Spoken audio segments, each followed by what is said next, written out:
सुनो भोले भंडारी सुनो बाबा जोते धारी हमारा ऊपर बाबा तनी फेर दी नजर नहीं चाही बंगला गाड़ी चाही सुनर एगो नारी ओकरे संग हम बसबो अपन घर कबले हो बाबा हम रहबै कुमार 20 से 25 उम्र होई गेले पार इहे लगन में बाबा मोर बनाय द जतरा गाजा भांग कर है वो बाबा बेल पतरा गाजा भांग कर है वो बाबा बेल पतरा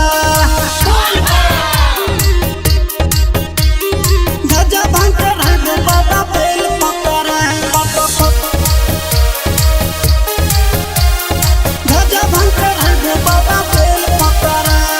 केतना हो दिन से लगही ने हम छिया तोरे को भोले बाबा असरा हो तोरे को भोले बाबा असरा हो सब के हो कर छपूरा सपना में तोरा ने कहबै त के करा हो के करा हो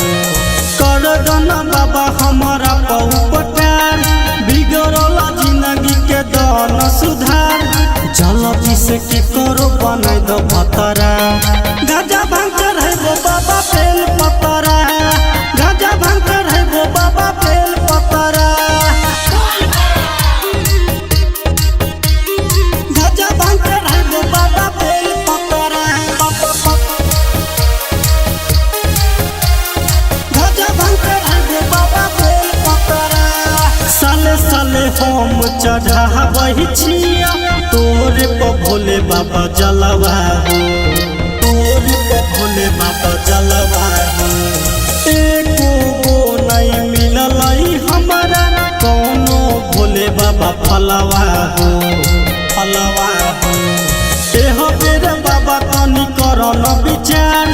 तू छो बाबा हो बड़ी दिलदार बादल जल बन सिंह के निकल पतरा गाजा भांग कर है वो बाबा बेल पतरा।